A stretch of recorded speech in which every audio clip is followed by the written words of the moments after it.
Hey, my beautiful followers, how is everybody doing today? So I am outside. I'm actually at Kendall's house, snuggling with her blankie. It is cold out, and we are both sick. So I'm coughing, coughing, coughing, coughing. But I did want to get on here and do my live since yesterday I was not able to because I actually was really, really sick yesterday. So today I'm still sick, but I felt aligned to jump on here really quickly. And I've been really feeling getting a lot of people right now that are in the dating game, and myself, because I am a single woman, even if I'm dating somebody. Unless I'm in like a committed relationship, I still consider myself single. Sorry, guys.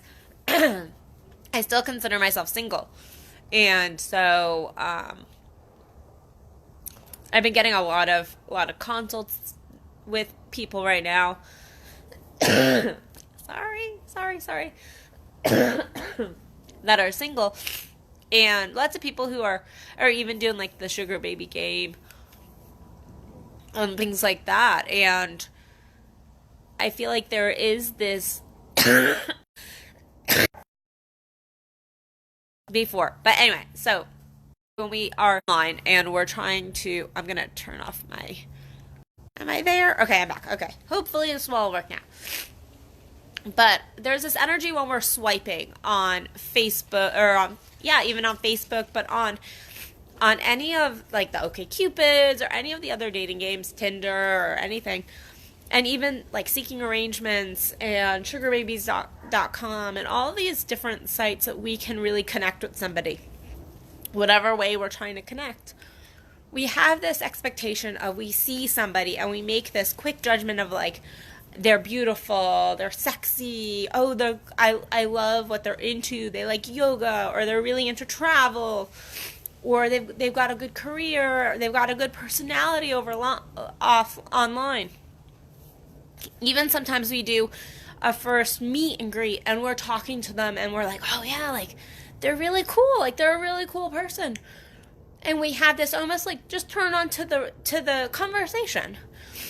And it is two people just like meeting and talking and really seeing each other at a very shallow level, because first dates are super, yes, we can talk about some real stuff, but at the end of the day, we're still not seeing that person. We don't see somebody in a relationship to 2 to 3 years into a relationship is when the rose-colored glasses really get taken off of any relationship.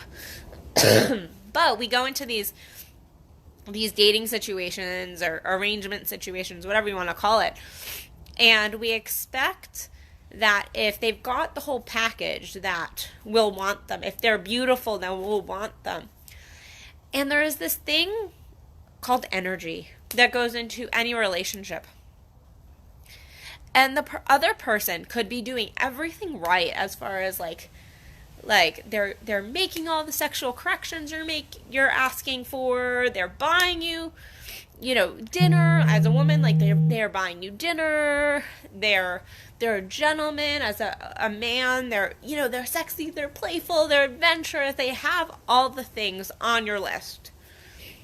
But then there is this energy that we oftentimes do not bring into relationship. And a lot of times when people are breaking up, they'll go, oh, it's you, it's me, it's not you. And sometimes that is a total excuse, a way to get out of really talking about what should be talked about. Because whenever you're ending a relationship, you really do need to give good feedback. Whenever I am ending something with somebody, I want to be able to give good feedback to somebody and be like, hey, here's where I struggled in our relationship, because relationships, no matter what kind, are all learning experiences. They're for us to grow and expand. And if you're doing it from a loving place, this is beautiful. It's a beautiful way to help somebody else grow and help yourself grow and see, okay, here's where we didn't fit. But a lot of times when we go to end something, or we're in a relationship and we're like, why is this not quite jiving? Which I have a lot of people right now that are coming to me and they're like, yeah, but he has everything. But it's just not working. And there is this energy. And we are either attracted or detracted from somebody. We either have this passionate energy, this romance, and yes, you have to have some freaking crazy sexual energy going into something. Now, it does not mean that you have to always have this like passion where you're like throwing her or him down on the bed kind of energy and passion in a relationship. That's not saying that it always has to have that kind of wild, crazy passion, but there needs to be some deep passion in a relationship, and there needs to be this sexual attraction, this like deep sexual attraction, because for a relationship to last the course of time and not have an open relationship or really go into some of these other dynamics that we could go into, you need this sexual piece. Sex is so important to a relationship. Intimacy is so important to a relationship.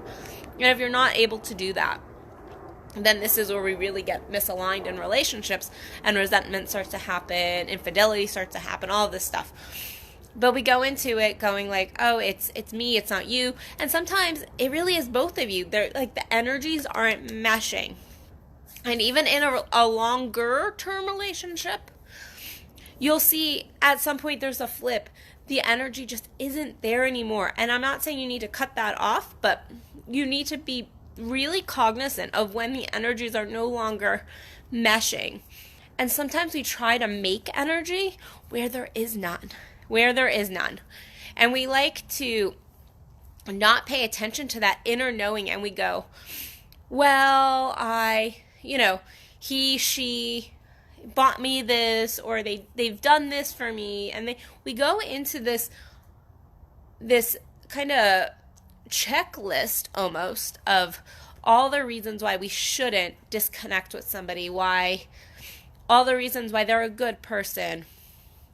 This can also work in the reverse of like us focusing only on the negative of somebody, but that's not our topic for today. This can also work in the reverse though, so just know that going in. Excuse me. But there's this going in of like with almost a checklist and disregarding the energy.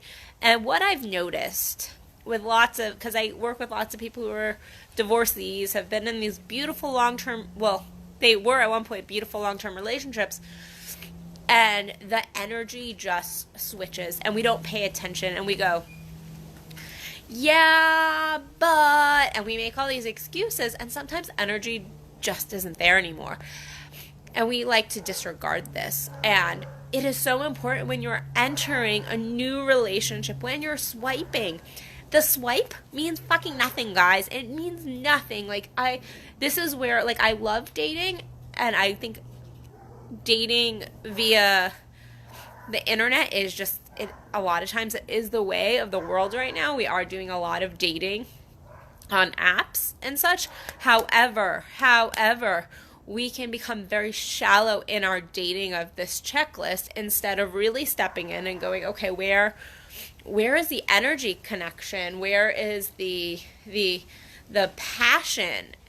And everybody, I've had gentlemen that I'm like, well, they take me out to dinner, we have good conversation, but the sexual energy isn't there. And at some point you do have to go, this isn't me, this isn't you, there's no blame, this just isn't working anymore.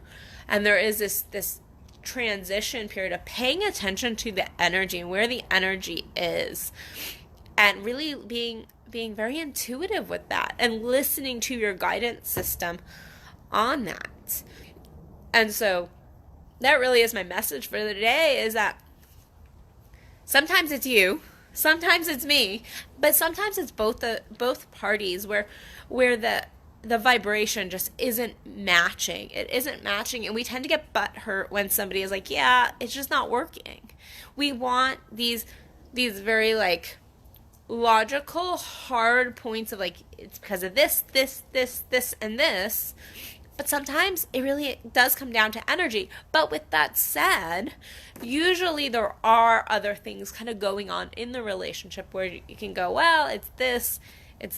There should always be a learning, because I truly believe that people come into our lives for a reason, to help us learn, to guide us in some form or fashion with that relationship. That relationship always serves a purpose. And we might even verbalize like, oh no, it's me, it's not you. But knowing that in truth, it's both parties. It's always both parties going in, and to not sit and bitch about that other person, but to really take a good look at, okay, where is my part in this? What is my lesson? What am I supposed to be learning? And then to be kind enough that if at some point something is just not jiving, to have that conversation or to just break it off. If I think it is actually a disservice to keep something going just to say, oh, well, I don't want to hurt this person. Well, no, what you're doing is you're hurting somebody by stringing them along, thinking that the energy is there. And unfortunately, sometimes one party feels this energy and another party does not. And that's when it is really difficult, but the most loving thing we can do is be honest and be upfront and be straight with other people. And so I think in this society where our dating game is so shallow, it is very much based on looks and appearances and financial reward. If we're looking at arrangements or sugar baby dating, which I should do a whole live on just sugar babies, because that is a thing. It is a thing, and we just need to talk about it these days. It's out there. Lots of people are doing it. It's a thing. So why are we not talking about it? Why are we not really getting out there and discussing something that is happening all the time, and that is definitely prevalent in all the generations, honestly, right now. But sometimes it's you, sometimes it's me, sometimes it's both of us. You really need to be looking at kind of where the energy is in all your relationships. And sometimes there is this stepping in process where you can heal something or work on something and discuss it. But getting real with self when something has gone too far, and it is just time to have that break. So, all right, guys, it is getting cold out here. I'm going to get me another cough drop. I hope that you guys are having a warmer and less sick day than I am currently having today. But I will see you guys tomorrow for another Addison Unleashed. If you're in the DFW area, I do want to note that I have Female Orgasm Camp Winter Wonderlust on December 7th with the amazing Kendall Williams. We will be collaborating on this workshop. We do it twice a year. It is always sold out. We are already, I think we said a third sold out. So we still have more seats, but it is definitely filling fast. And so if you want your seat, make sure to get in there. You can find the link on my site at addisonbell.net on the events page. You can register for that. Also have the Austin Tantra Festival coming up mid-December. So if you are in Austin or can get your butt to Austin, then I will be presenting an amazing workshop while I am there. So please join me for that as well. So, all right, guys, I love you and have an amazing rest of your day. If you want any coaching, help, advice, please share this, like this, comment this, tag somebody in this video that you might need to hear this. I told you, I'm struggling today. That might need to hear this talk. And you could always follow my comings and goings at addisonbell.net. All right, guys. Talk to you tomorrow. Bye.